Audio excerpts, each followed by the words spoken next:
Johnston, Felipe Jucaden, Nick Lester, Thomas Mora, Maddox Tabayon, Tyson Phelps, Jake Hubba-Paran, Max Rubin, Isaac Samuel, Clay Saunton, Henry Stevens, and John Weir. The head coach of the Black Knights in his third season is J.D. Reed.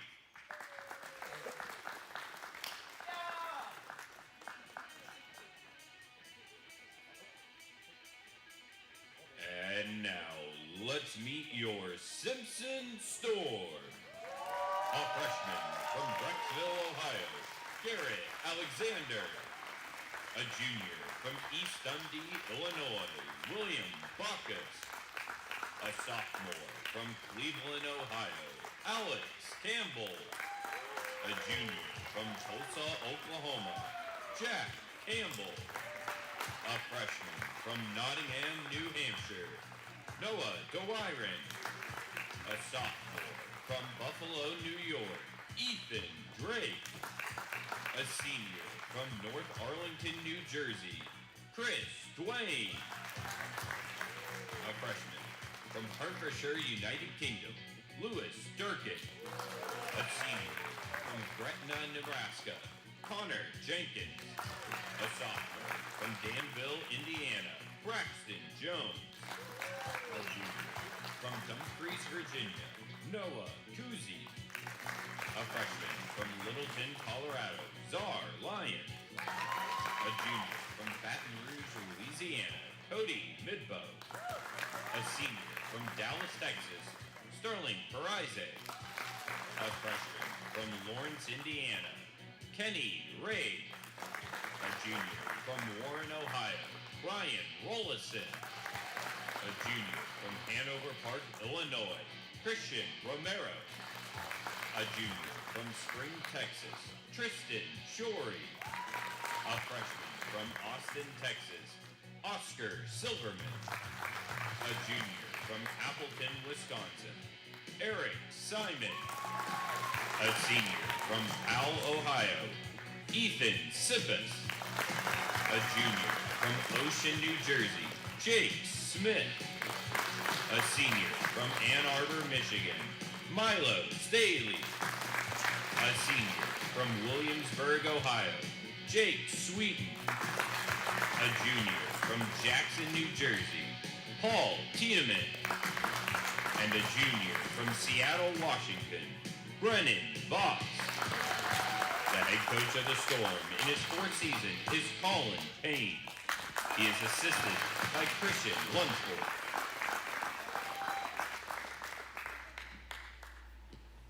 And now, ladies and gentlemen, at this time we ask you to please rise if you're able, remove your hats, for the playing of the American National Anthem.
Hello everyone, and welcome to Cowles Fieldhouse here in Indianola, Iowa, as the Simpson Storm host the West Point Black Knights. I am Yaroslav Pachenka. I'm joined by the great David Jessen today. Hello, everyone. Happy to be here with y'all. The Simpson Storm are led by Colin Payne in his fourth year as the head coach after a successful run over at the Naval Academy. He's joined this year by Christian Lunsford in his first year as a collegiate coach. The Simpson Storm have been averaging a 294.3, but they're coming off of a high of a 298.95 just 1 week ago in their first win against an NCAA collegiate team, and I'm sure they are hoping to break into that 300 here at home.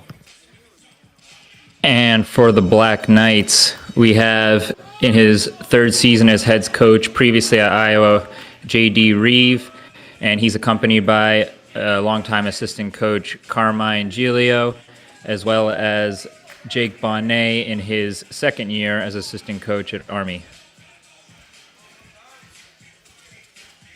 Army's average so far this year at a 302.213 with a high score of 306.65. Army currently the 13th ranked team in the NCAA and last year's ECAC champions, looking for another great finish this year. Your 2-minute touch begins now. All right, as the one touch begins for this first rotation, this is a reschedule of a prior competition that was canceled due to weather. David, what's it like to have to go into a competition after it's been rescheduled? Yeah, sure. I definitely can talk a little bit about that.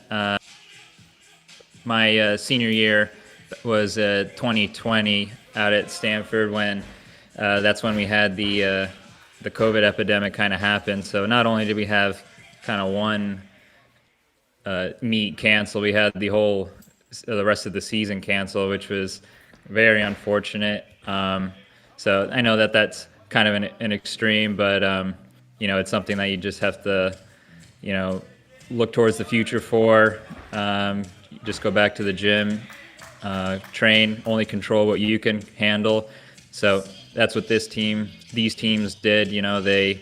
One weekend was canceled, but they just went back to the gym and looked ahead and trained for the next weekend to compete. Very well said. Got an exciting day of gymnastics. I think these teams are pretty well matched up today, especially with Simpson being at home. And we'll see how that home field advantage plays out today. Yeah, definitely. Looking at the stats, Simpson currently ranked 15th and Army 13th, so definitely going to be a great matchup to watch. Curious how it's going to turn out.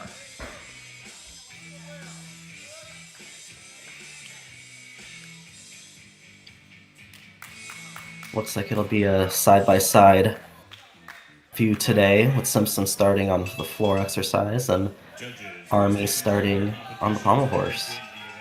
Mm-hmm. And for those at home that aren't familiar with this dual meet format, the home team generally will go in Olympic order, starting on floor, and then they'll flip-flop those two events. Then they'll move on to the next two events, flip-flop, and then the final two, and flip-flop. Going from Olympic order to Olympic disorder, that's always a challenge. Yeah, for sure. I personally liked Olympic order, starting on floor, the best. In Olympic disorder, we have a team going from events that they're not conventionally expecting to go from one to the other. Mm-hmm. Simpson starting off nice and strong.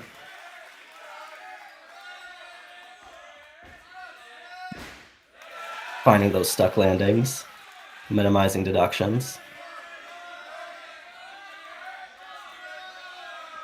And some interesting transition passes in the corners. Something that we'll be seeing a lot more of this year after some rule changes.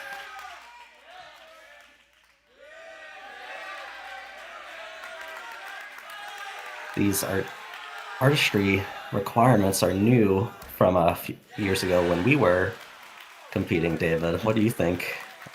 Yeah, I don't know. I like the kind of the old school and the gymnasts that we looked up to and watched gymnastics. Uh, Paul Hom, even before him, that people did scales in their routines. So I have mixed feelings about it. I think it's cool to kind of have that old artistry, but you know, sometimes it might take away from the routine. But right now we're watching Army first up on Pommel horse. So far doing a pretty good job keeping that swing going. Oh, unfortunate fall there though. Was looking like a great routine too. I think his hand might have been in slightly wrong position. Yeah. Yeah, sometimes that one palm will work, get you by surprise, a little arm buckle there, and you're down. It can happen super quick.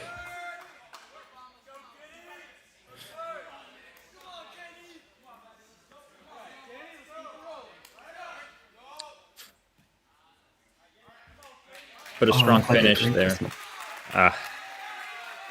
It was looking super good, and then landed on the opposite end of the horse, which he'll still get credit for a dismount, just he'll inquire a little bit of a deduction there.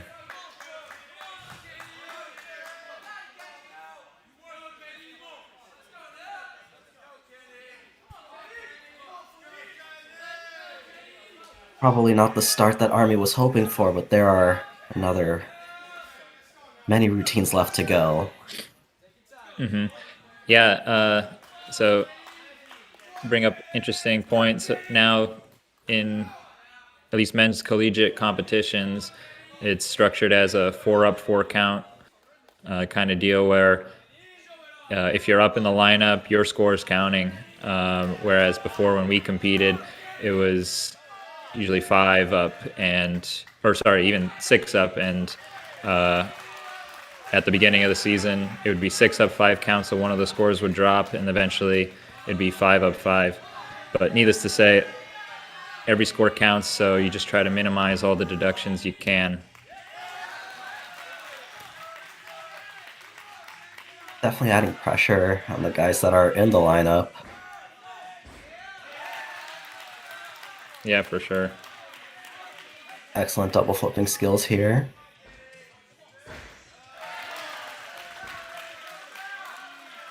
Minimizing those landing deductions.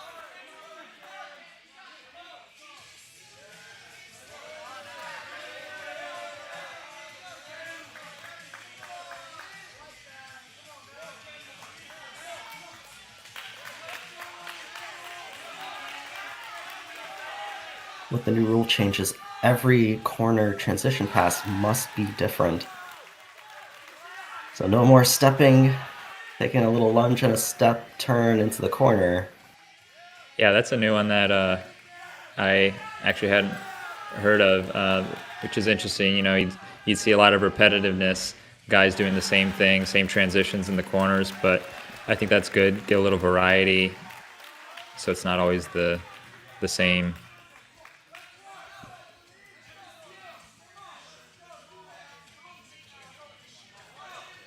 Now, next up for Army on the horse, we have Felipe Junqueira.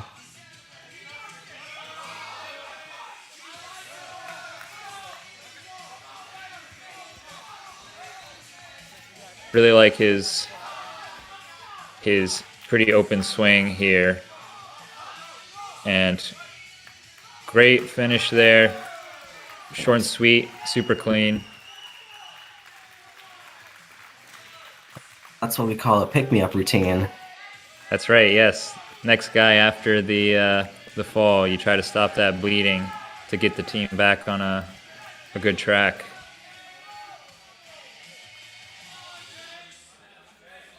Gymnastics is as much a mental sport as it is physical.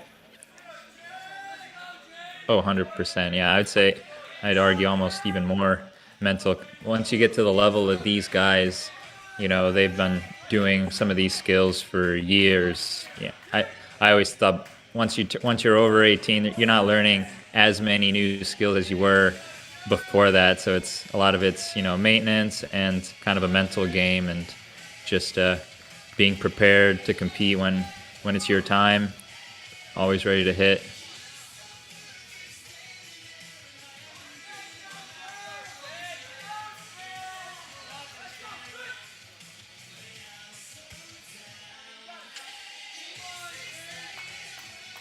Speaking of mentality, Simpson is in their first home meet of the season. Do you think that's helping them a little bit or a lot or none at all?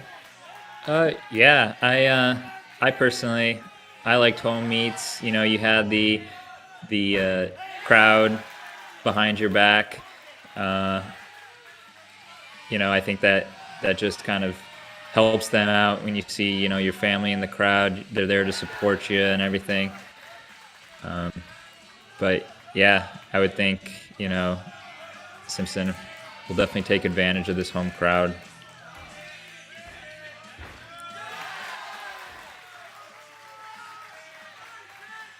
Jake Smith showing off some artistry elements.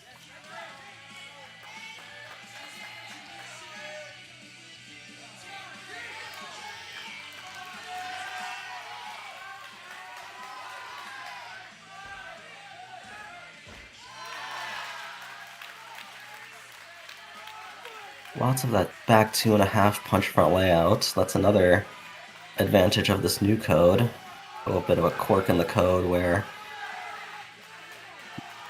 the connecting elements have to come from 2 different element groups. Mm-hmm. Very nice dismount there. Yeah, great finish for Jake Smith. And next up on the Pommel horse, we have Jake Prabhakaran showing off his extension.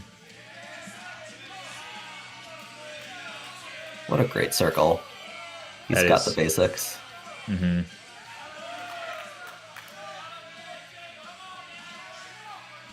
Great travel work. Just the dismount here. Good finish. Just a C dismount. As you see, he went up to the handstand with no pirouettes, but done very cleanly.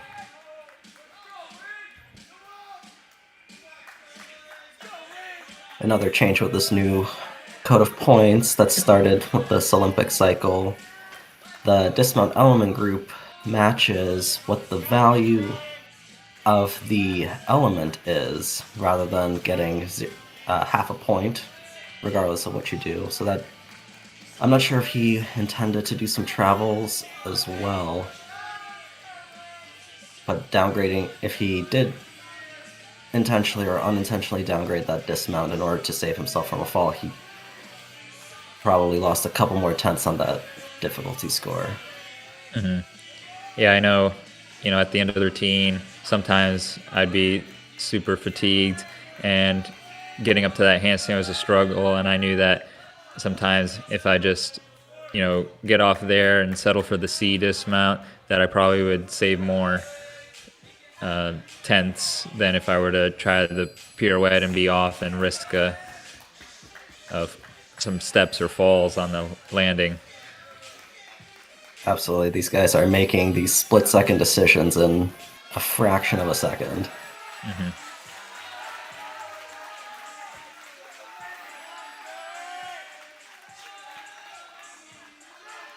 Last but not least, for the Simpson Storm, Sterling Paritza.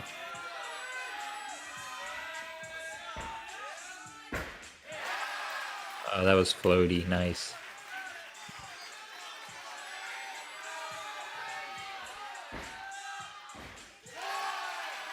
Lovely double front, no cowboy whatsoever, knees glued together. You mentioned a cowboy. What does that mean for those who might not know that term? We saw a couple of guys doing double fronts, and their knees are a little bit apart, and The term in gymnastics is cowboying. If your knees are wider than your shoulders, that actually incurs a deduction.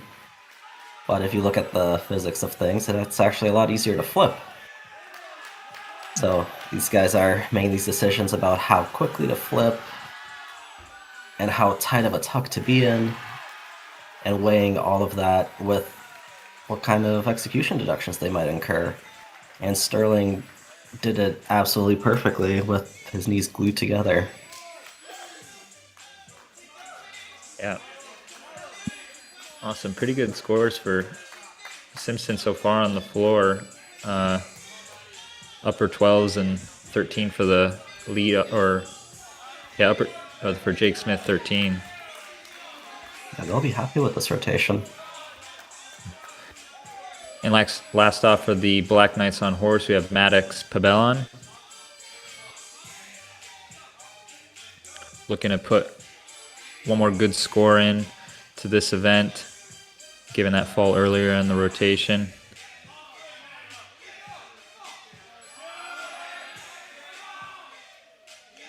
Minor leg separation there on the one pommel work, but keeps the swing flowing smoothly. Mag arrow for both pommels. You don't see that too often. Yeah, very difficult.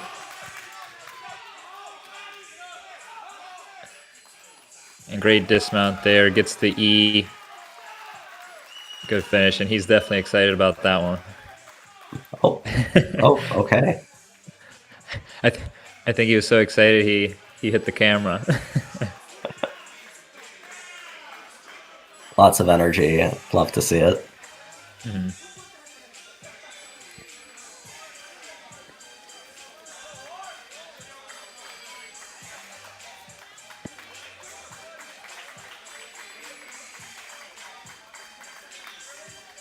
So just waiting for that final score to come in for Maddox on the pommel horse, and then we'll be switching up, starting that one touch for second event.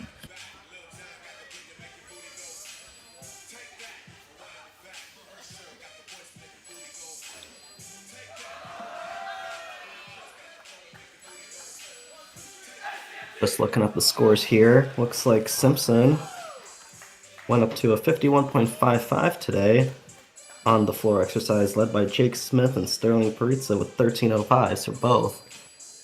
Like, great scores. Awesome, yeah. Definitely a great start for Simpson, one that they're looking for.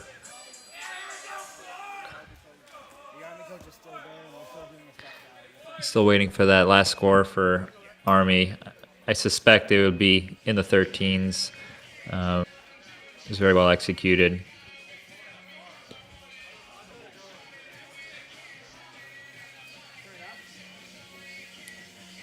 One of the things I like to see here is each score is building on the last one. There's excellent progression. Mm-hmm. Yeah, that's generally I'd say how things kind of happen once you keep having hit after hit. And the coaches know too, they try to structure the lineups in such a way that kind of the highest scoring potential would be saved for the end of the lineup to kind of maximize their score and from the judges. And score came in for Maddox a very high 13.75. That's going to be a tough one to beat.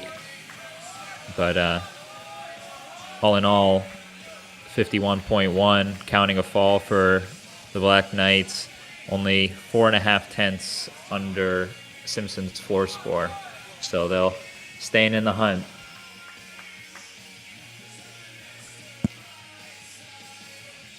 Simpson with the 4.5 tenth lead at the moment, and they'll be trying to increase that lead as much as they can throughout the night. It should be an exciting competition. Yes, definitely. It's always nice having, for Army's case, having pommel horse out of the way. That's always an event that I think I and a lot of other gymnasts found nerve-wracking, easy to have a little mess up and fall off of, akin to balance beam for the women's, I'd say. David, could you tell us a little bit more? I was not a pommel horse guy. I didn't have to deal with all of those nerves. What's so special about the pommel horse? Yeah, so pommel horse is definitely, I like to say all the events in gymnastics are pretty unique. Each event could be its own sport, but pommel horse, you have a combination of circling skills and scissoring skills. But the circle, you have this centripetal force that's kind of keeping you on the horse, and you're only supporting yourself by your hands. So little movements, in the wrong direction, if you're, off to the side when you should have been the other side, or a little bit forward when you should have been back, that can, disrupt that force. And, the stronger you are, the more able you can compensate and pull yourself back. And not incur the fall. So, yeah, a lot goes into it, and not to mention, the mental aspect. You're thinking about these things, and doing the best for your team. So, yeah, it's definitely a nerve-wracking one to stay on, but always a good feeling when you do it and execute it well. Lots to think about while you're circling on the horse. And all this while probably coming off of midterms. Oh yeah, I haven't had to think about that for a while, being out of college. But yeah, it's around that time of kind of those winter midterms. Yeah, the athletes definitely have a lot on their plate, with school and everything. They have to balance both things, whereas the average person going to college might just have to worry about school. So, and I know, Yara, you could probably talk a lot about that too, as you yourself were a collegiate gymnast. Yeah, lots going into the sport and education. But it's a very great experience, and I'm very happy I did it. And I'm sure these guys are too. Oh yeah. And as we're talking, we have our first up for Army on the floor, Jaden Blank. So far, doing a great job here. He's got a bit of a unique composition to his routine, starting off on the side pass. Yeah, that's another rule I think they recently changed as well. I'm not too sure of it, but I'm pretty sure they can only do like 2 diagonals at a time, and then it has to be broken up by a side pass. So there does come some strategy with that, and how you want your routine to be organized. Double pike finish there. A little bit of a chest down and a hop forward, but overall good job for Jaden.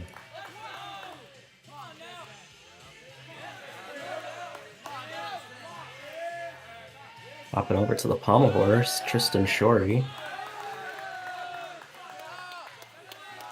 Slight form break, but overall looks to be swinging pretty comfortably. Oh. I was really enjoying that extension. Yeah, me too. The circle and the travels. And again, it's hard to say, what happened. It could be a little shift in the hand. Maybe it was a little slippery on the leather. Maybe an arm buckle. Maybe he was thinking about the dismount. But really looking for a strong finish here.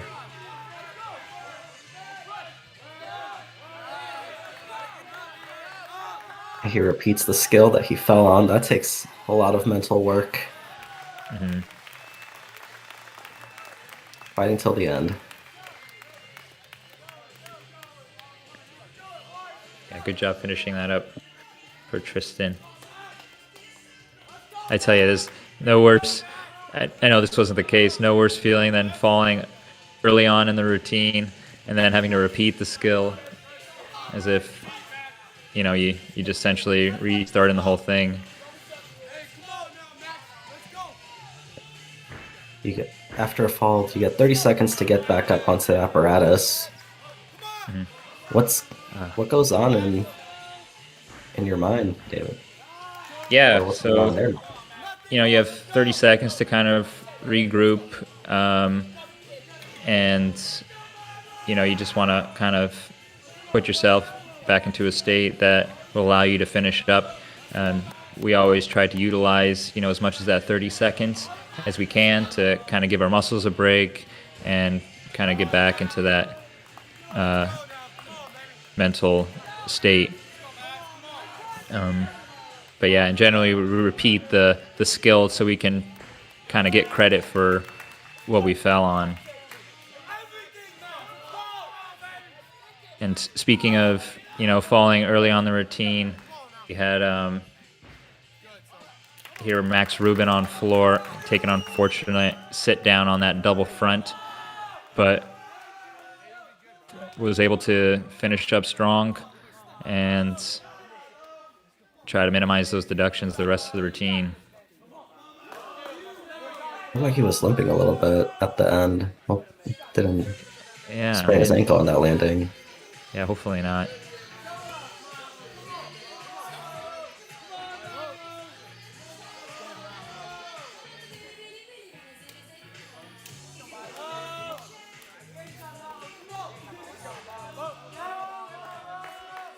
Coming on back to the horse.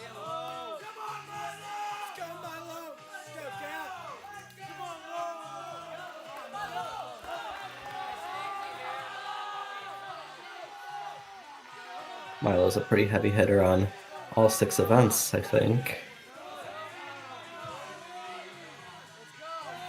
And we'll be seeing his name quite a bit today.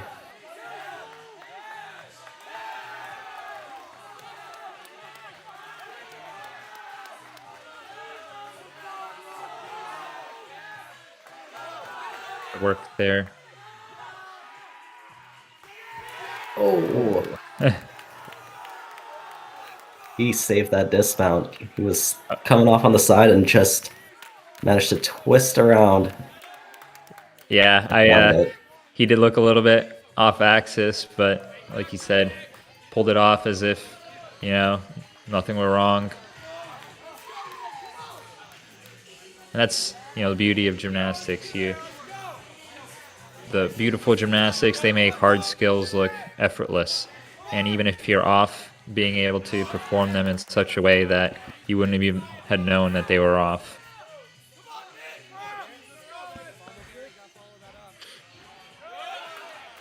We have Nick Lester here on floor from Army. Great combination work.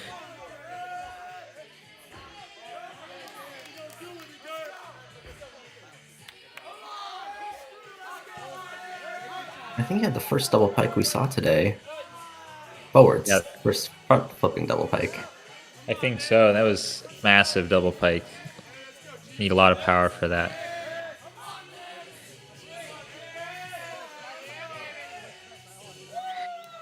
Yeah, I know you are always the king of double flips. I feel like, or you were just a flipper in general. Yeah, I think at some point, maybe all but 2 of my passes were double flipping skills. Mm-hmm. Good finish there for Nick Lester.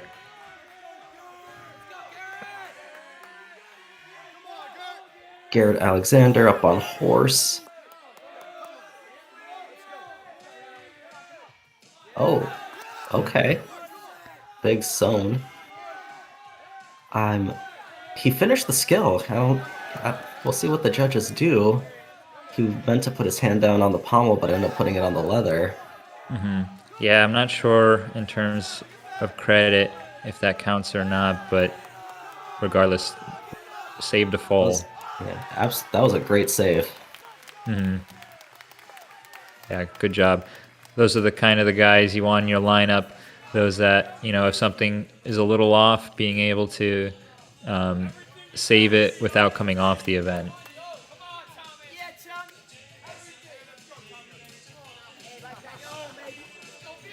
I'll tell you, if you're expecting to put a hand down on the pommel and it finds leather instead, it can be a surprise. Oh, sure, yeah.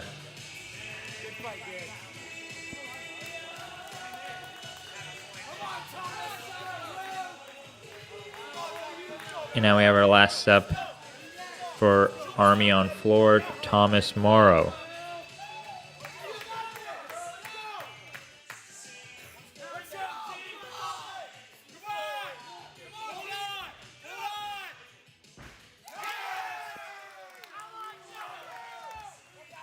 Wow, great combo there. Front full to the double front and a stick. Stick.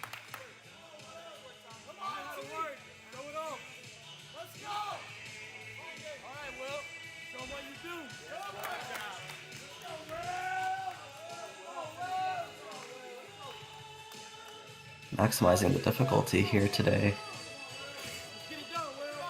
Oh, yeah. Yeah, with this new code, it's the hardest 8 skills that get counted for your difficulty score.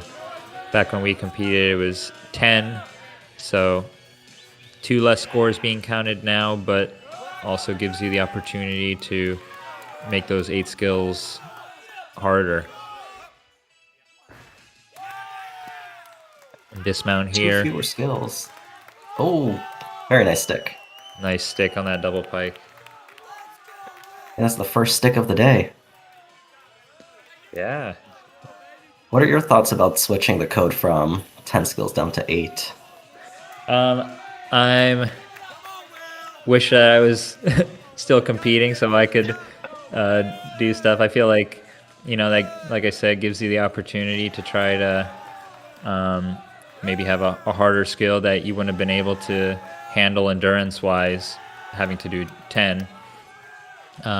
What you are seeing is a lot of harder dismounts. Because they have less skills in their routine, they can focus on a harder dismount. So, yeah, no, I think it's cool. But on the other hand, it does maybe have less. There's going to be less variability in the skills among people. So there are pluses and minuses. I think it's maybe a good change. I think there's definitely been a more parity in the NCAA between the teams. The scores have been a lot closer at the top, in the middle, everywhere. I think the team scores are just kind of narrowing together.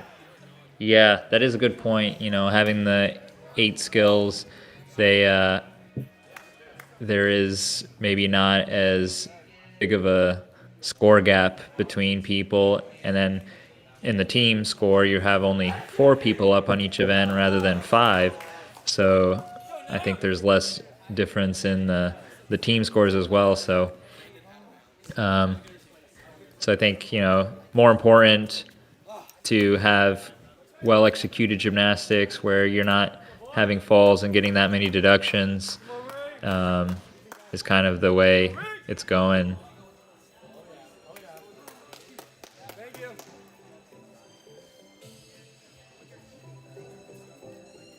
Massive 13-7 for Thomas Morrow. Oh, yeah, that was well-deserved score there. All right, so Simpson is finishing up on the pommel horse with a 47.15, led by William Bacchus with that 12.65, the anchor for the team. Did a great job. I think he had a slight error on the dismount, but overall had a lovely routine. Followed up by Milo Staley with a 12.1.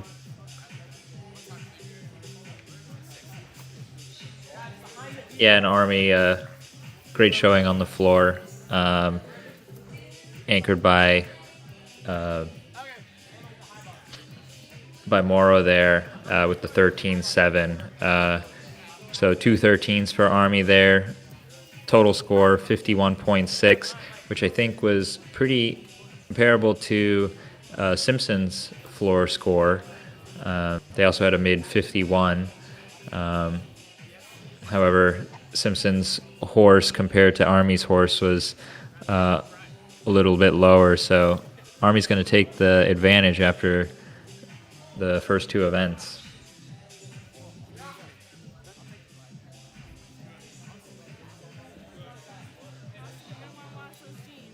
Oh, I know. Absolutely, competitions are won and lost by pommel horse sometimes. Yeah, you asked me about pommels. What were your main events that you competed, Yara, when you were at Minnesota? I was a rings floor and vault specialist, mostly rings and vault by the end of my career there. And we're about to go to both of them. Yeah, exciting next two events for you for sure. Absolutely, it's a very common combination that we see here, rings and vaults going together. Yeah, would you say that there are certain body types for different sports or maybe gymnastics in general? Yeah, as you said, gymnastics is on the men's side 4 or 6 very different sports, all bundled up into one, and then we throw in the all around and the team competition as well. So rings, you can actually do really well on rings with being a taller, leaner guy with great clean lines, but you'll also see some really strong guys as well. Looking forward to seeing Brian Rollison today. He had a really strong ring routine.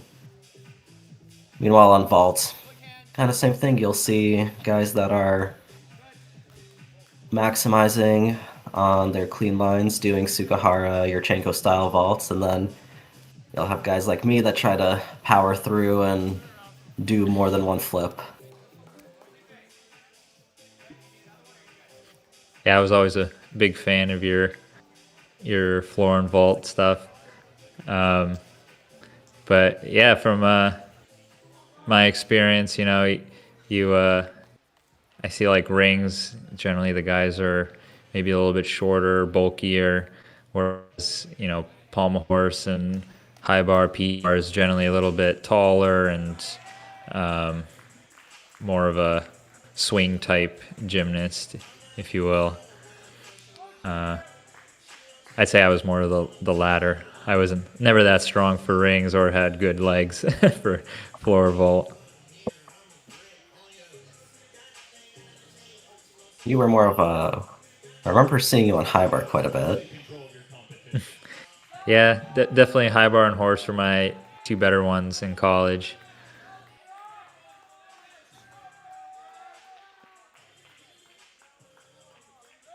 Also, very, very different events. Yeah. Again, a lot of variability between all the events in gymnastics. But that's what I think makes gymnastics so special and unique compared to other sports.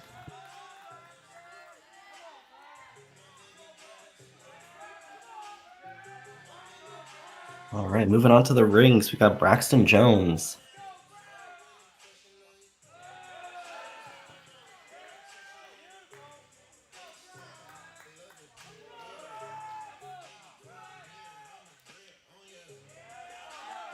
Putting together a nice clean routine.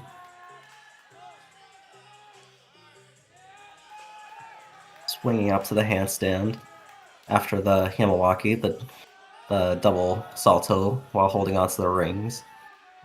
If you swing up to a handstand, you get an extra 10th now. Yeah, that's a new rule. Pretty difficult, but if you can do it well, worth it for the bonus. Absolutely. I thought that was a stick, but I did not see the flag go up. Yeah, I'm not sure. First, on vault, nice clean souk with a 1.5 twist from Jacob Brenner of Army. A little hop forward there on the landing, but pretty clean in the air.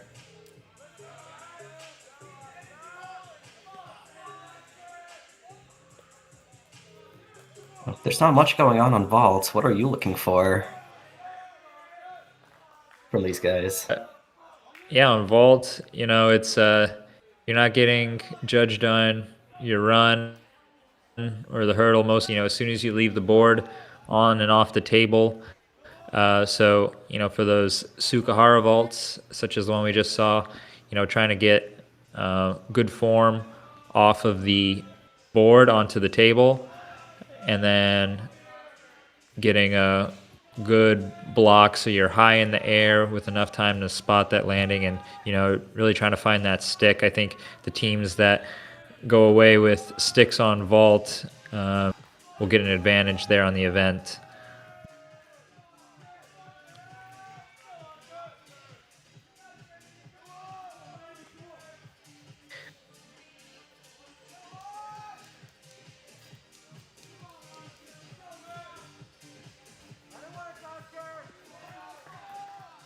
Just looking at Braxton Jones's score, looks like he did not get a stick bonus. But we've got a better view of the ring tower now for Oscar Silverman.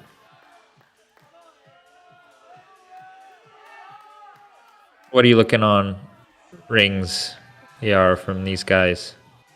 I'm looking for strength like this right here, that Maltese. The Nakayama to the cross. And any of those positions where you have to hold something, staying still for at least 2 seconds. And when they're swinging, making sure that they're swinging nice and smoothly, keeping their arms straight, keeping those toes pointed. Gymnastics 101, as some say. There we go. And there it is.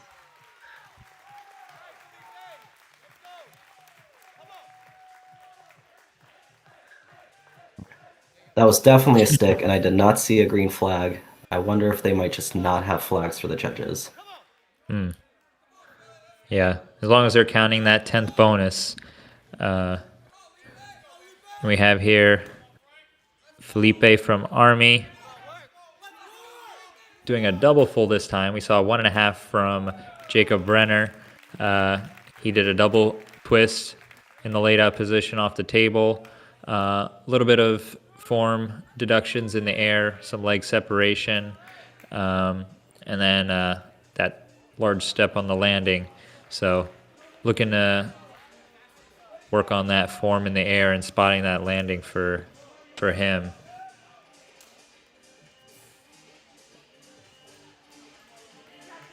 There's not many places to build difficulty, so gotta maximize that execution on vault. Definitely, yeah. And the difference is we don't see too many different kinds of vaults. Generally, we'll see 1.5, double full, 2.5, and then occasionally you'll have some double flipping forwards. And they're only separated by like 4/10 in difficulty each half twist you do extra. So, like you said, that's when the execution really comes to play.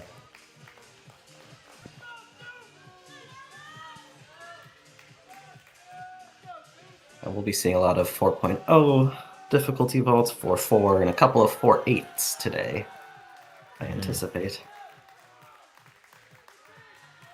Longtime gymnastics fans will recognize that those numbers have been decreasing over the past few years. Yeah, I think when we were in college, the 2.5 was a 5.2, and everything's been decreased down by at least 4/10. That was an excellent Maltese from Alex Campbell. I was gonna say these strength positions are great. Absolutely level on that planche.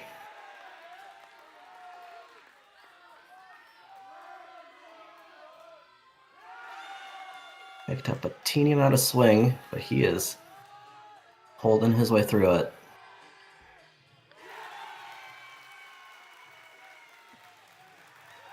Tell you, those swings when the ring starts swinging and a handstand at the end of your routine, it takes that makes it a lot of work. for sure. Yeah, a lot of energy. And a nice double full for Jaden Blank of Army. Very clean in the air and just that hop on the landing. That should be probably the highest score we'll see so far on this event.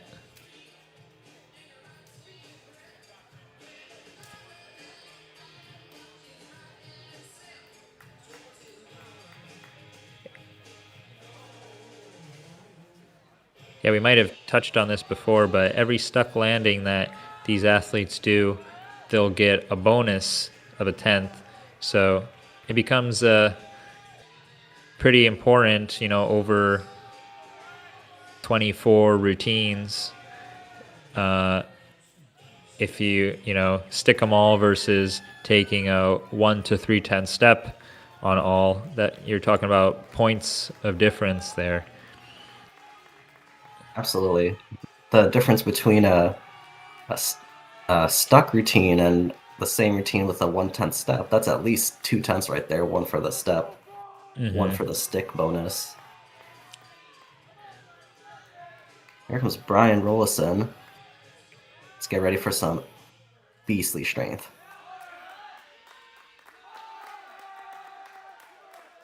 Nice. That's some difficult strength skills. Second Maltese. One's hard enough. He's going for 2.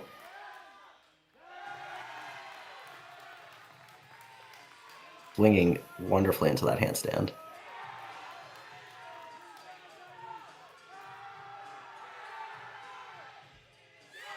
Wow. Big double-double. There's the green Very flag. good. There's the green. And he is hyped. Good for him. Awesome. Yeah, that was super awesome seeing this Simpson team put together, all these strength skills. It's awesome. Last one on Army here, Nick Lester. Beautiful Souk double full. Just a small hop there. Great way to finish that rotation for the Black Knights.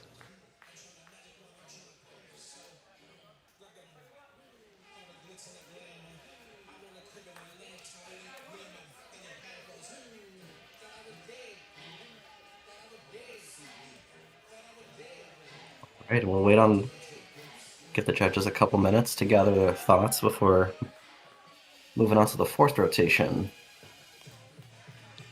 Yeah, that was a pretty quick 3rd rotation. I feel like whenever vault's going, it tends to be pretty fast. Yeah, vault's a quick one.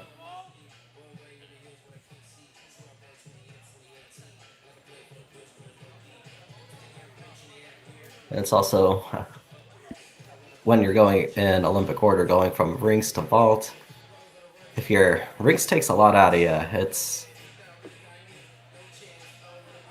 really difficult cardiovascular exercise, in my opinion. And yeah, especially these guys that are, busting out big strength skills. That definitely takes a lot of energy. I didn't have that much strength on my rings. Mine was usually short and sweet, so I definitely saved energy in that aspect for the other events. But all right. Simpson coming up with a 51.9 on the still rings, led by Brian Rollison with a massive 13.75 with his stuck double-double. Followed closely by Alex Campbell with a 13.1, highlighting some very excellent execution. And that puts him at a 8.8 execution, which is excellent on rings. yeah, and then for Army on vault, just that first score under a 13. However, was starting at a little bit less of a start value with just a 1.5 twist, and then the next 3 great with awesome showing from Nick Lester there with the 13-7. Gentlemen, your 2-minute touch begins now. West Point taking a bit of a larger leap, but vault is typically a higher scoring event. Anything can happen after the halfway point. That's right. And yeah, like you said, Yara, only one skill essentially that you're doing on vault, so less room for deductions. So we'll see a little bit of higher scores there compared to the other events, but it always evens itself out once every team goes through those events. Looks like Oscar Silverman's score was inquired, and he got another 10th back. Went up to a 12.9. I wonder if that was the stick bonus. Yeah, it could be. For those watching, you can see that little green circle next to their score. That kind of indicates that they stuck the landing. They should get that extra 10th bonus.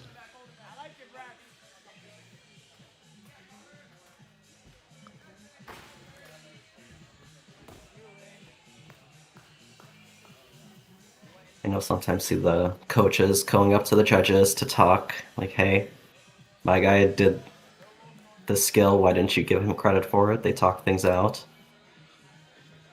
and make sure that everyone is getting the credit they deserve. For sure.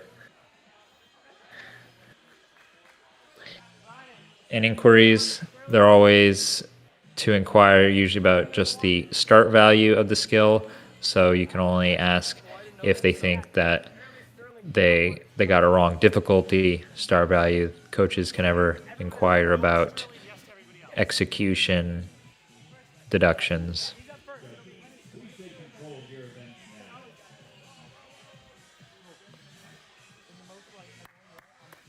That's right, the judges, it's a tough job. They're looking at what all the different things that the athlete is doing and trying to come up with the difficulty score and the execution at the same time, and sometimes things get missed. For sure. I've actually had I don't know if you're the same, Yara, I had the opportunity to judge some meets, and it's tough when you're having to do both difficulty and execution at the same time. It's a lot to keep track of, like you said.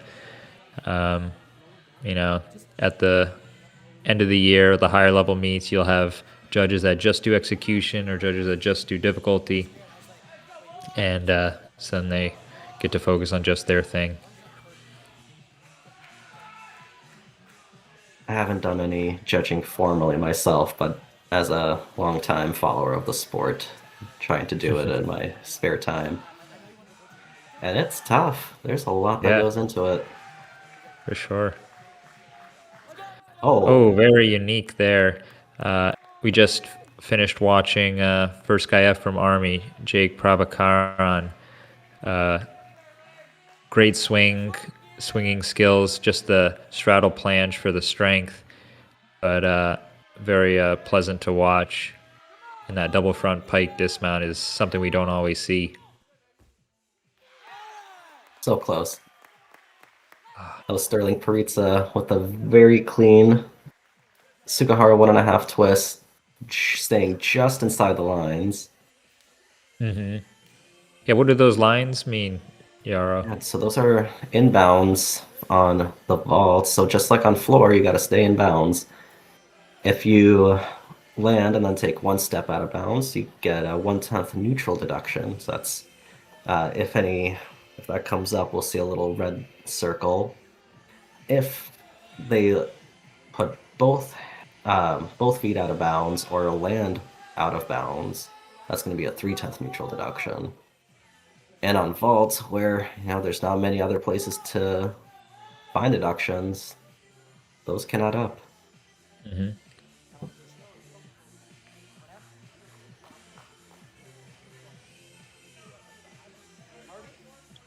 I'm still thinking about Jake's Yamawaki to double pike dismount combination. Yeah. Those are so Yeah, fun that to was watch. awesome.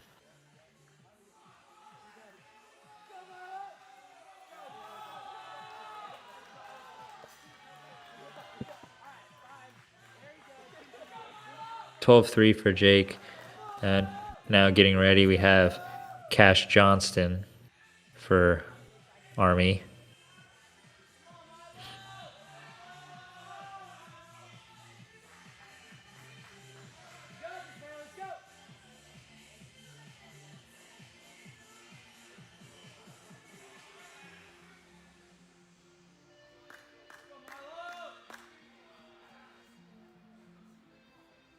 If I remember correctly, I think he's got very clean lines, so we're going to be in for a treat. Awesome. Love clean gymnastics.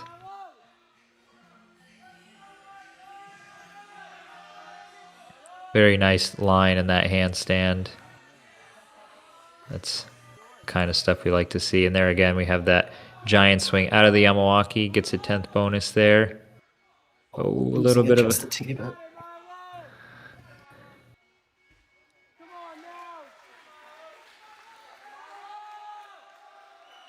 Nice Very stick on floaty. landing there. Yeah, like you said, Yara, that was not the most difficult routine, but all the skills that he did were performed very well and with good execution. Absolutely. Those handstands, you can tell the difference with some of the guys that have worked it above and beyond. Oh. Big Kazumatsu 1.5 or Sukahara 2.5. Couldn't That was entirely actually, tell. yeah, that was the first one that we saw today. Very difficult, and there's that's like one of those 4-8 that you mentioned before. Unfortunate landing. Just under rotated.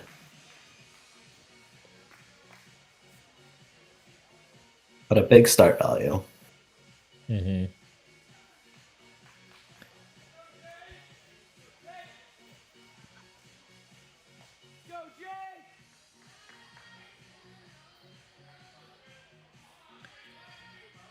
Score came in for Cash Johnson, 11.95.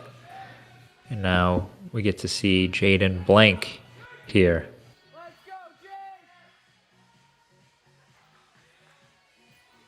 Showing off some flexibility. Yeah, the ring's definitely one event that can take a toll on the shoulders.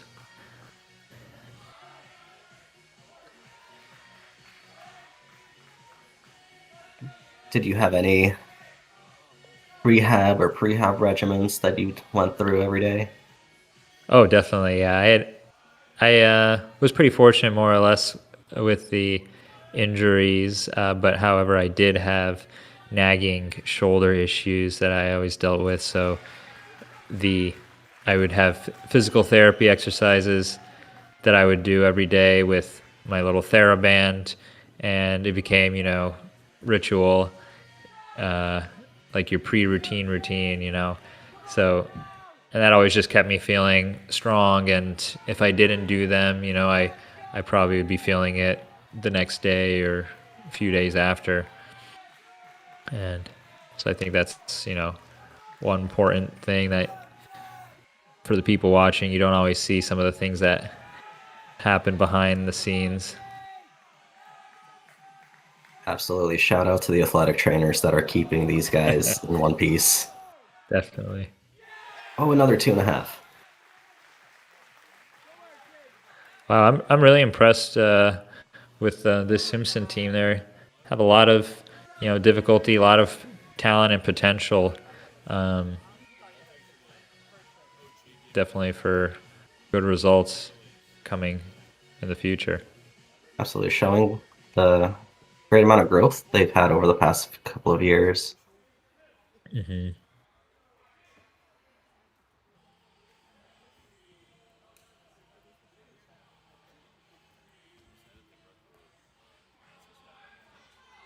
Good things coming out of Indianola.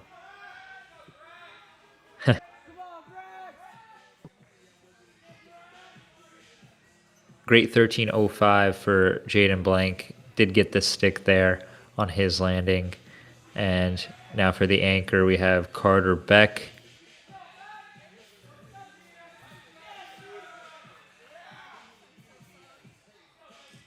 completely level on that cross, showing off those holds. Get some nice airtime on the Pike Yamawaki. Oh yeah, that's one thing we like to see too on the rings is, not holding support on those Yamawaki skills.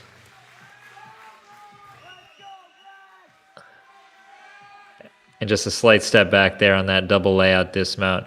But I didn't see too many other deductions other than that. It was a very clean routine. Very nicely done. All right, last but not least, Braxton Jones. I'm expecting another 2.5. What do you think?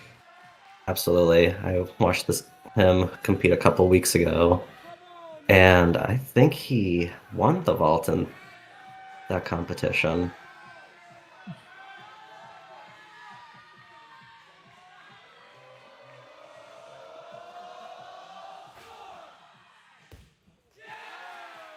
That's why. Wow. Very clean in the air. Massive height. Mhm. Yeah, that, I think, without a doubt, will be the highest vault score we'll see. That was very well done. Had a big hop, and I don't think he was too pleased with that. I know he can stick his vault really easily. Just might have gotten a bit too excited with this home crowd. Sometimes on vault, the secret is just holding back just a little bit.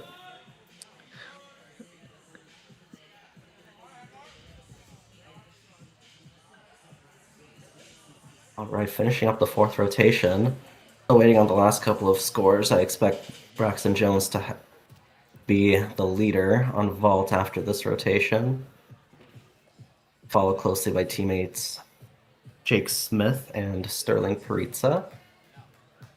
Jake with a lovely Kazumatsu 1.5 as well.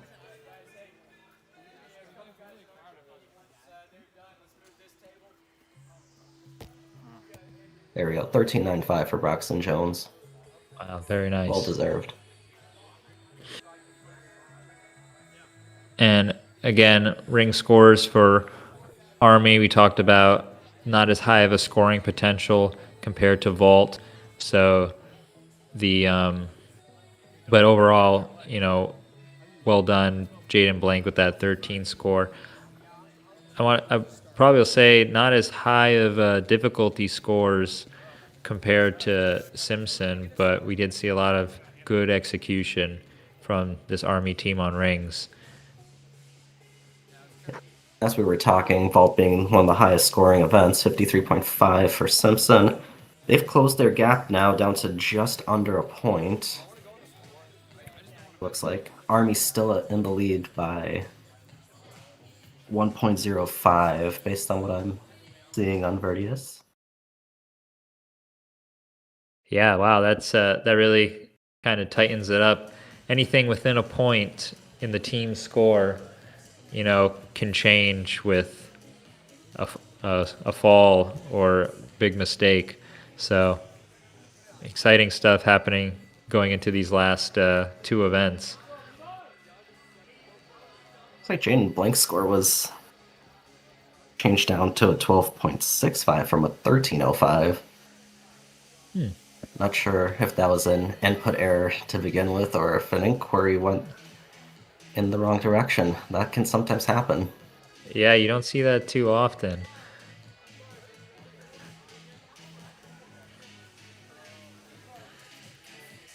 In the NCAA, the coaches are allowed to inquire as much as they want, but there is always a risk that the judges go back and decide that a skill was not performed with the correct level of execution that they expect. And a skill or a routine ends up getting downgraded.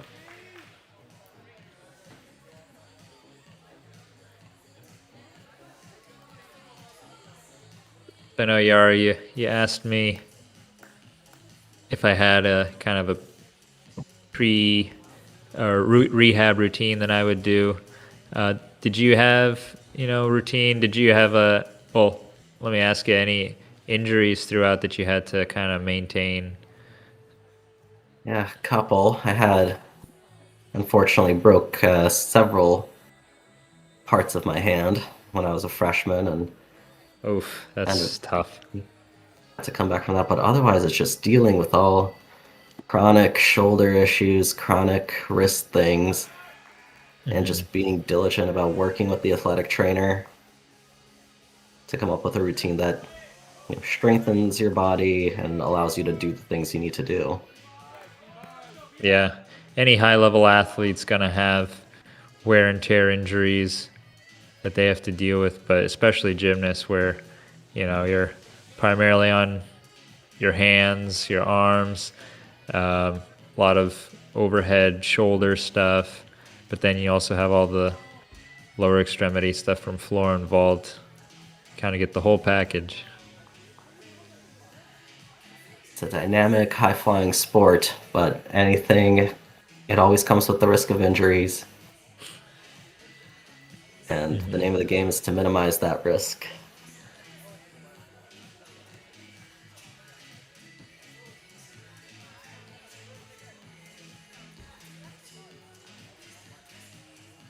I know that Yara, you're just actually are in your intern year after medical school. Did gymnastics kind of influence your decision going into medicine? Oh, absolutely. I worked so closely with my team doctors and athletic trainers, and getting a chance to have them help guide my own career. So, very grateful for that experience. And David, you yourself are you graduating this year from medical school? Yeah, that's right. Yeah, just so I guess year off from your journey. I'm graduating in May, and then I'll start my residency kind of this summer. So, but I think like you, being a gymnast, we have our experiences with the trainers and the doctors, and I think that definitely had a influence on me. So yeah, I'm going into orthopedics. I'd like to say for that that reason. I will say there's a really, really impressive collegiate gymnastics to medicine pipeline that I'm very Oh, I proud of. believe it. Hmm. Coming up on the parallel bars, we got Alex Campbell.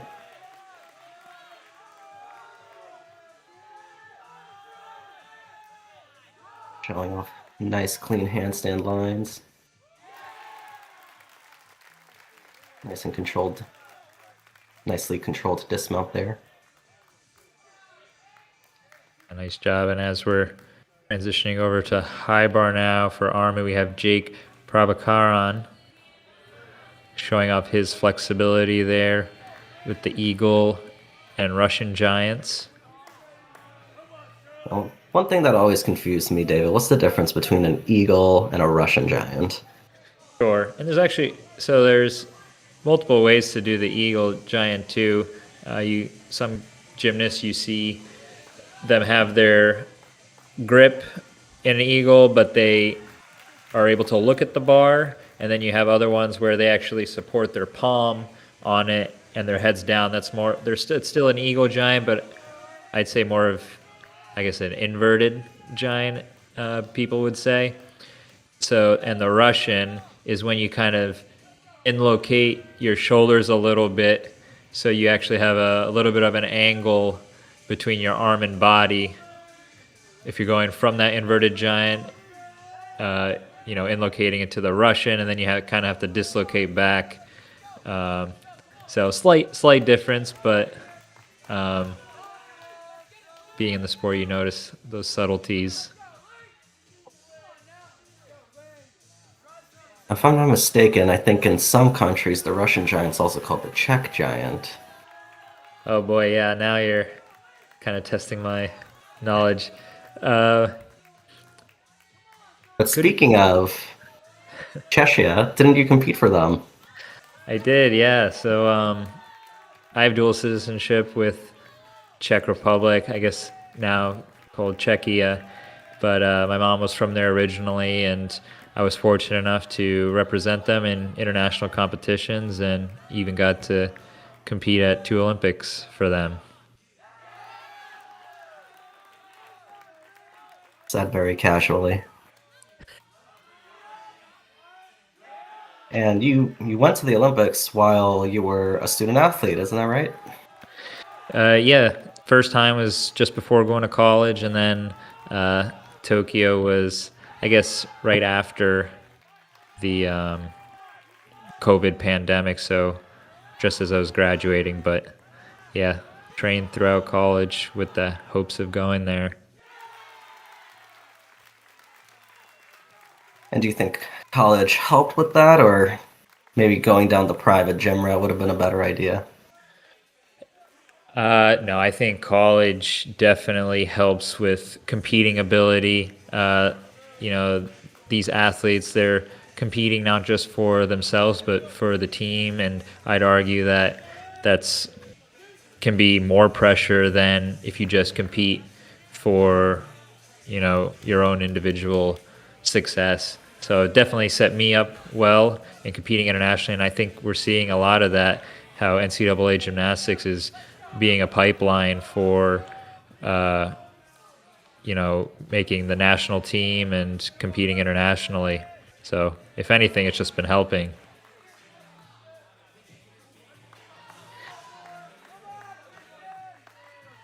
Big dismount.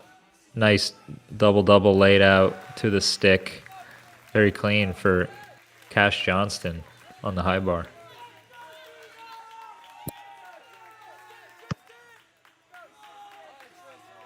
Excellent work from these guys.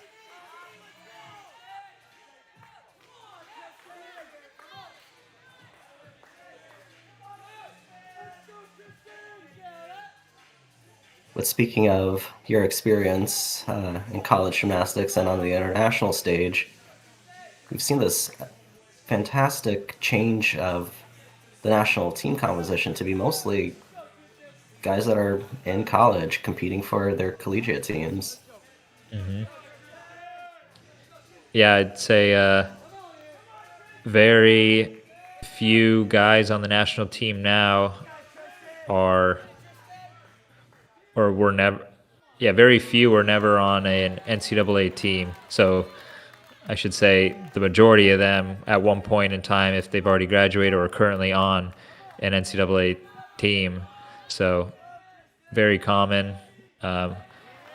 And for men's gymnastics anyway, guys peak, in their mid 20s. So when we're going to college as a 18-year-old, we still have years to kind of get better and improve. And I think that's what you see a lot in these collegiate athletes. By the time they're graduating, they're getting towards the peak of their career, and some of them still are trying to train and make a national team. And it's awesome to see. Absolutely. I've loved the better emphasis on longevity in the sport. Mm-hmm. And now we have now long-standing alumni like Shane Wiskus, Yul Moldauer, fighting for top national team spots. Yeah. Really goes Speaking to show you of, how Winter Cup is this weekend? it's later today, I think. Okay. Yeah. So that'd be a cool one to tune into. Very cool Jaeger there. There's been another change in the code of points with the release elements on high bar that favors more Jaeger and Ganger style releases. Yeah. Every 4 years after the Olympics, there's always a change to the code of points.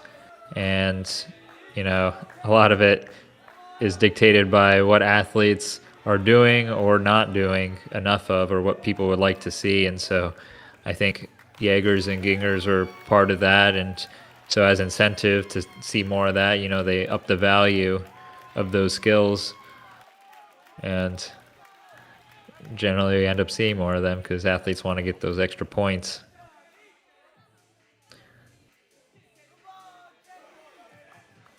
What are your thoughts on that? We're moving away from having guys do 3 releases of the same type to now maybe 3 different types of releases. I think it's awesome. I think it encourages the athletes to, you know, learn new things. When we see a lot more variability in the routines, and I think it's pleasing for the spectators watching to see a more diverse array of gymnastics rather than the same.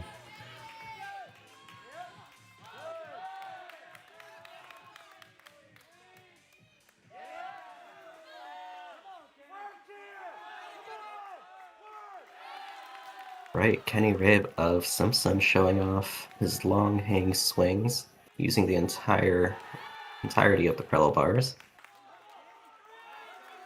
In great form here. You can see that hyperextension at the knee.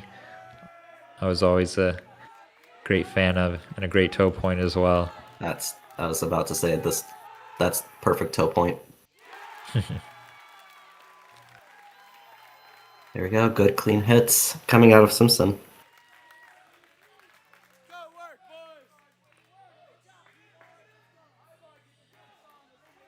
And scores continuing to be tight in this 5th rotation.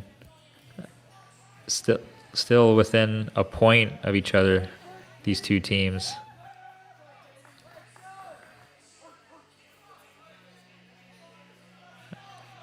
And now we have Tyson Phelps is last up to go for Army.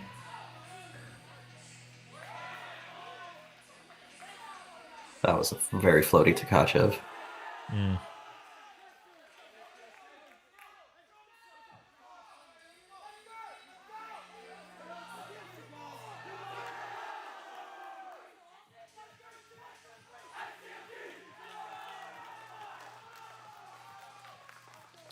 Nice, clean, half in, half out, stuck. That's 3 out of the 4 gymnasts from Army with stuck landings. That's right. Very nice to see. That was a very, very dynamic routine, but also very clean, and it's a really fun mix of the 2 styles. Yeah, for sure. And already finishing up the 5th event here, just waiting for those last few scores to come in. Been quite exciting so far.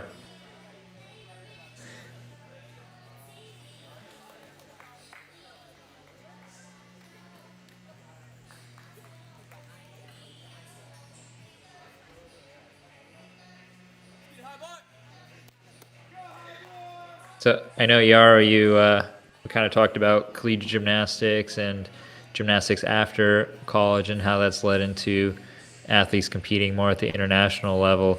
I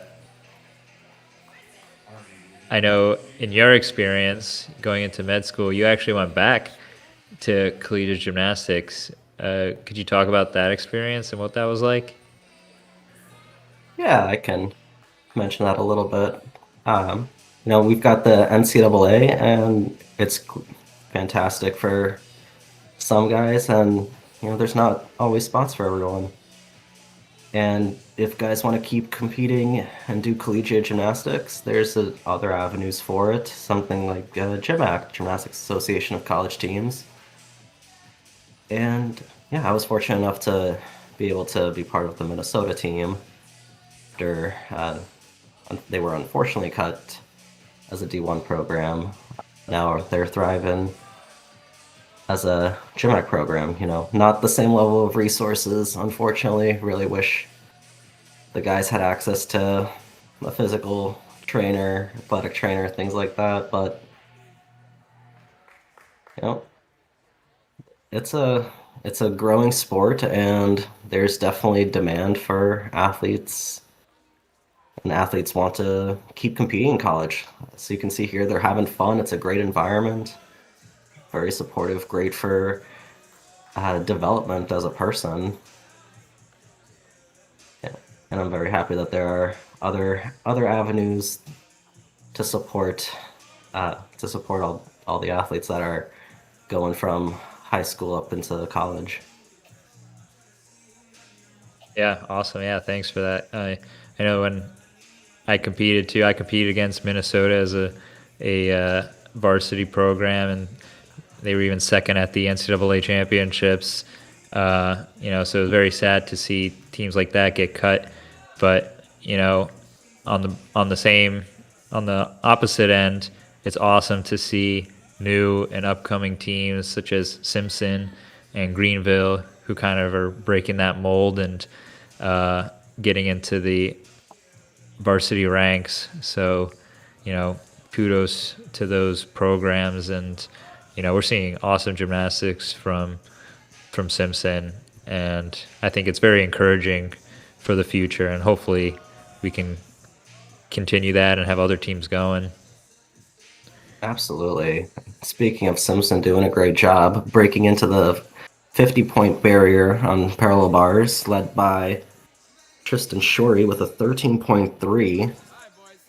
And if you look at that difficulty score for 14-2 start, that's above a 9.0 execution. That is excellent gymnastics right there. Yeah, awesome. And for Army, it's been consistent on the high bar, all scores within 0.3 of each other. So that's great. 49.5 overall for them for that event. And as you can see, the margin between these two teams have been cut down to just 4.5 So excited to see these last 4 routines from each team here. This is going to be a nail biter.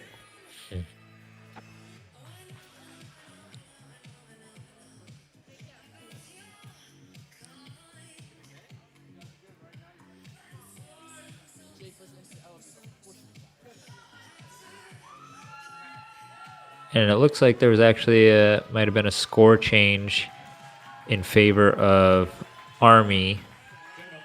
Looks like for Cash Johnston, it got raised by 0.3, so just increasing their margin. So instead of 4.5, we got up to 6.5. Or sorry, Slightly bigger margin for Army, but Yeah. anything can happen. Yes, definitely.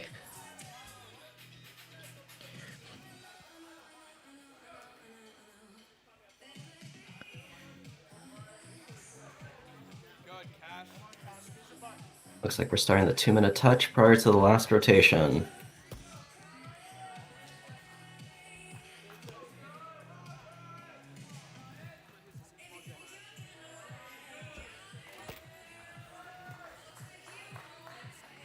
Looking to see some big releases here on the Simpson team, just watching them warm up.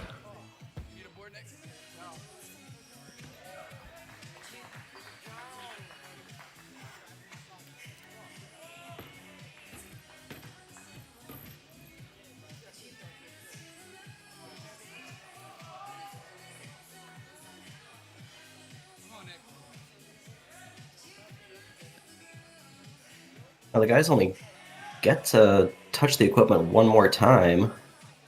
How do you spend that time to, you might be sitting for the entire meet, and then you're coming up on this last rotation. Were you ever in a position like that, David?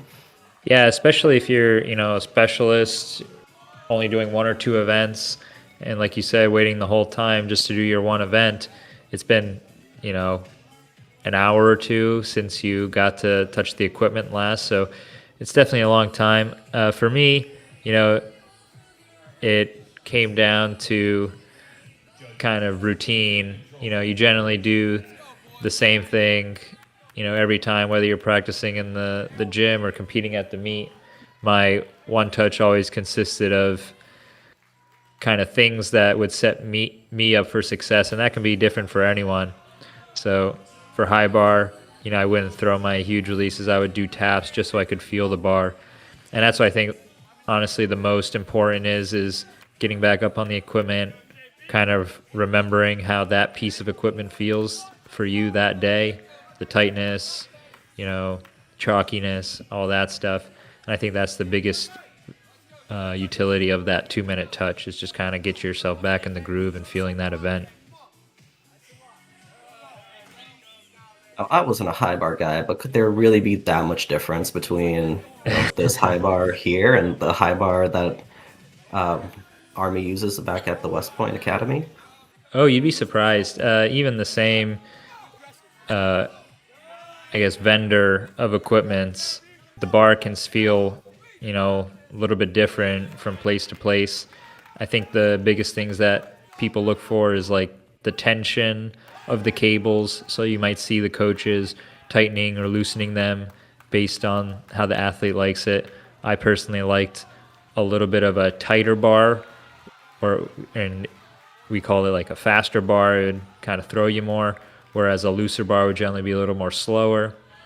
And then the other thing is the chalkiness of it. We want to make sure we have a good grip for our routine, and so you and the teammates might chalk that up beforehand.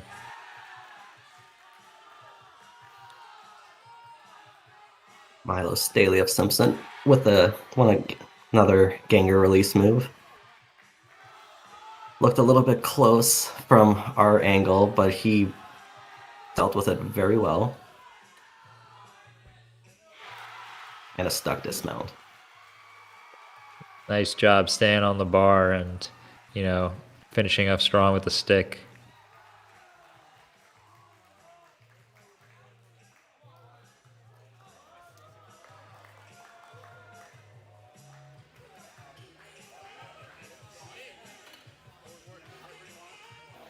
Really nice 13:05 for Jacob Brenner. That was a great routine to watch. Mm-hmm. Very floaty to pelt. Huge lead off for Army there on P-bars.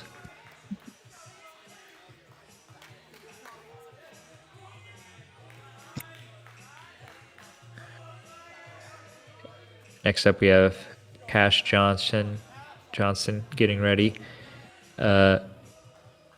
Similar to when you have a fall and you get 30 seconds to remount the equipment, once the judge says, once they're ready to go and they feel it's necessary to keep things moving along, they can raise the green flag or salute. And then at that point you have 30 seconds. They might be a little more lenient in these dual meet formats, but at the end of the season, the higher level meets, as soon as they say green light, you have 30 seconds to salute and mount, which can be nerve-wracking sometimes when you still have to, maybe put some honey on the bars or last-minute chalk. Honey on the bars? What are you talking about, David? So, in men's gymnastics, we mess around with different things to put on the P-bars to help us stick. So you see a lot of these gymnasts doing underhang elements where they have to swing underneath the bars, and that can be tough to grip sometimes. So sometimes we'll supplement with honey or sugar water, corn syrup, and then that helps the chalk kind of sit on the bars and give us a better grip. Making a grip on the parallel bars is an art form in and of itself. Yes, it is. And then you also have to worry about, doing it with other teams who might have it completely different. They'll wipe off all your chalk. So you basically have to know how to make bars from scratch. Oh. That was a massive Kovacs, but just too far from the bars. On the bar. Yeah, that almost touched the ceiling, I think. He might have even gone out of frame. I don't know if he does other releases, so he'll probably be repeating. Mm-hmm. We'll take a look.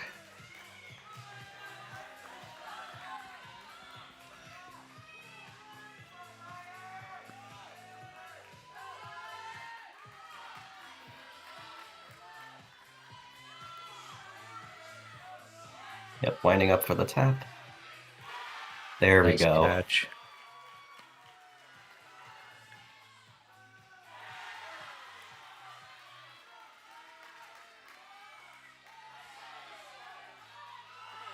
One arm giant. Those are fun to see. Nice there. Yeah, not too much difficulty with those one-arm giants, but it definitely adds some flair and artistry to the routines. So things starting to get interesting here. We had Cash Johnston, last athlete on P-bars, who took an unfortunate sit on the bars on that to pelt. So has to settle for that 11-5 score. It's giving Simpson an opportunity on high bar. We did see that fall there on the Kovacs. So like you said, Yarrow, anything can happen here.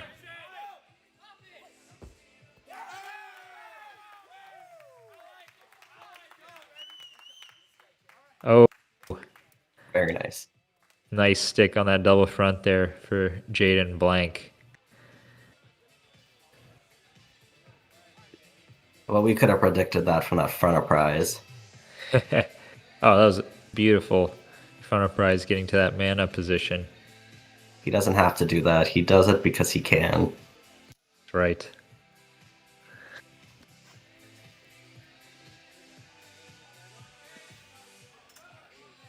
I think back in the day, one of our assistant coaches tried to submit a front of prize to a mana into the code of points, and they said no. Yeah, I think with the P bars, because generally you don't see many holding skills like you do on rings, it kind of takes away from the swing aspect. So that would definitely be interesting.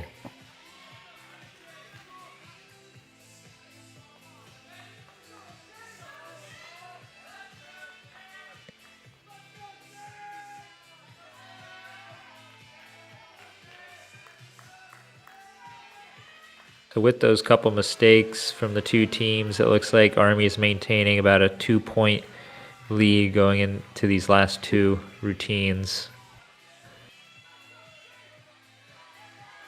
But Simpson is looking great at trying to break into that 300. I am very certain we're going to see a season high from them today.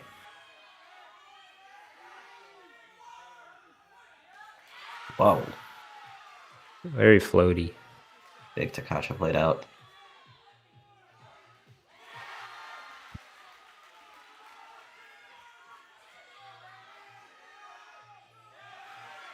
That was a new technique for a one-arm giant. Hand on the hip there. I was just showing Oh. some swagger with that. That's his own style. I like it. Yeah, I don't know if I've ever seen someone do that before.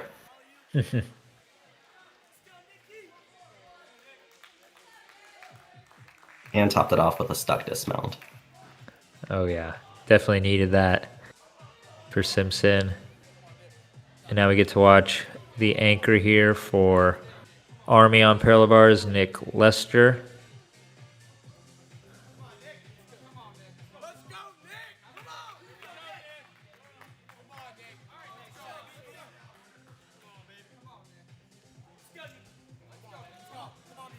He's got his teammates behind him, all supporting him.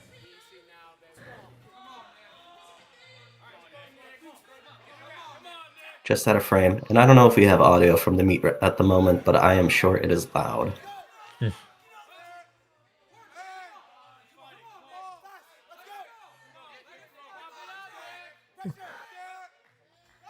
little bit of extra steps there on those swinging or underbar elements, but a high flying straddle flip. Oh, Fighting for it.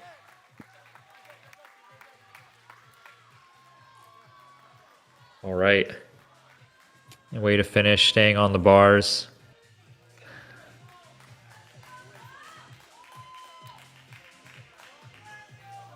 High difficulty from Nick Lester, but there's definitely an open door for Simpson. There is. We need to see a clean hit routine from this last athlete here. Paul Tiedemann coming up as the anchor.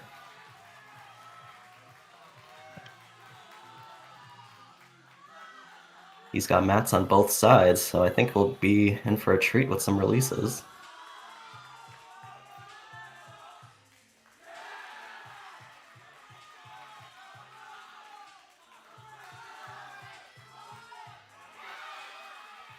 Oh, and there's a connection. Ooh.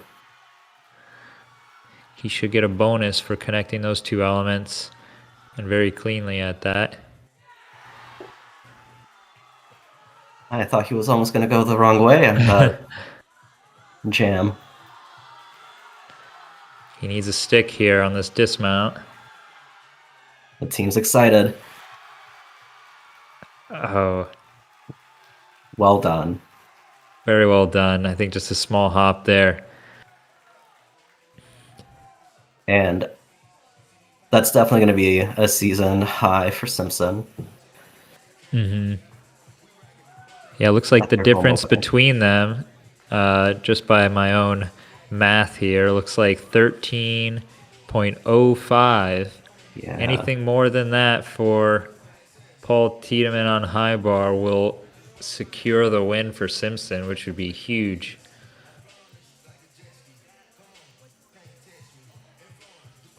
I think it's too soon to call. Yeah, it's going to be tight.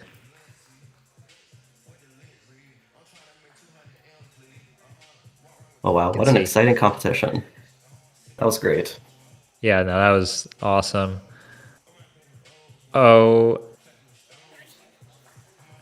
I think we just got a score in. 12.9 for Paul Tiedemann, putting Simpson breaking the 300 barrier for the first time at 303.2. It looks like Army is going to take it with a 303.35. 1.5 My tenths. gosh.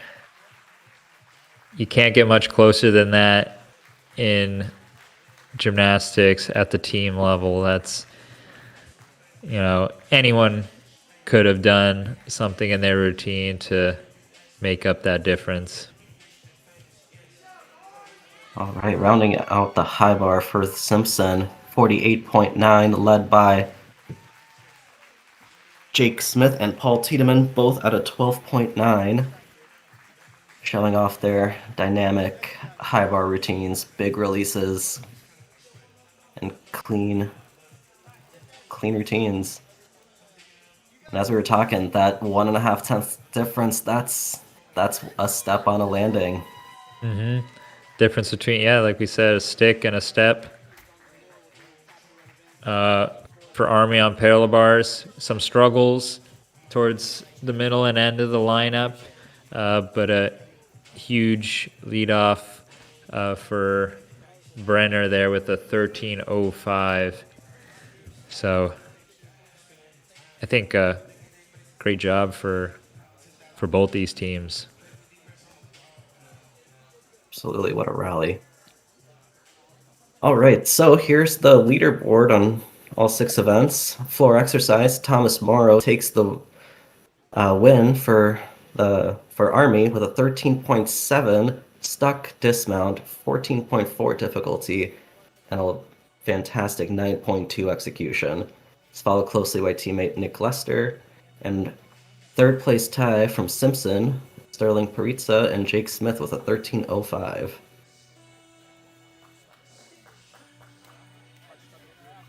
On the Pommel horse, winner from Army was Maddox Pabellon with a huge 13.75. And look at that difficulty, 5.5, a point higher than anyone else in this meet. That gives him quite an advantage there. Second was also Army Jake Prabhakaran, 13.35, and a tie for third with Simpson's William Backus and Army's Felipe Junqueira with a 12.65. Up on the still rings in third place, Oscar Silverman from Simpson, 12.9 and a stuck dismount. In second place, also from Simpson, Alex Campbell with a 13.1. And taking the gold from Simpson, that is all 3 places from Simpson, Brian Rollison with a massive 13.75. The stuck double-double dismount and a 14.9 start value. Looking over to vault, Simpson's Braxton Jones takes the event with a 13.95. Beautiful 2.5 twist we saw from him today. Second was Army's Nick Lester with a 13.7.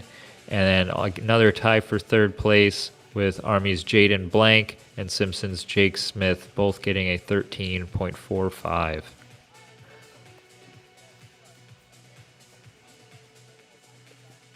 On the parallel bars, Kenny Rabe of Simpson takes the bronze with a 12.65. Army getting second place for Jacob Brenner with a 13.05. And leading the way for Simpson, Tristan Shorey with a 13.3. With a 14.2 start, 9-1 execution. Excellent job.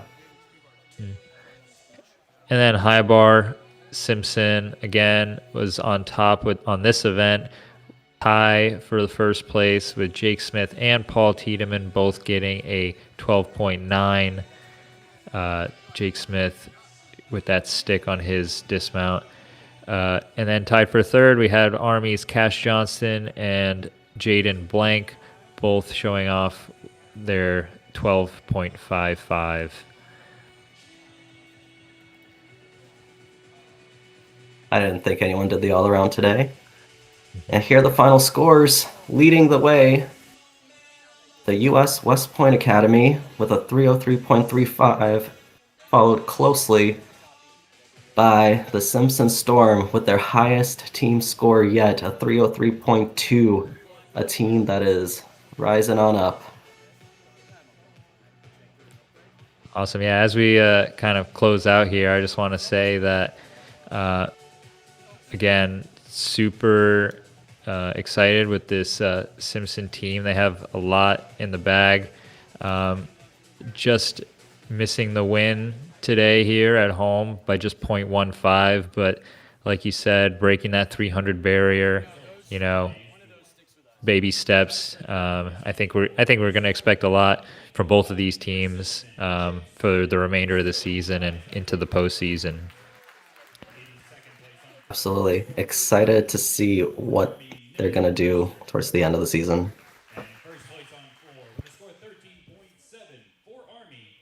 All right. Well, thank you all for joining us. I'm Yaroslav Pachenka. And I'm David Jessen. And thanks for joining us over at Cowles Fieldhouse. Yeah, thank you, everyone. This has been a great time. For Army, Jake Pahakarik. And first place on Pommel horse with a score of 13.75 for Army, Maddox Babayon.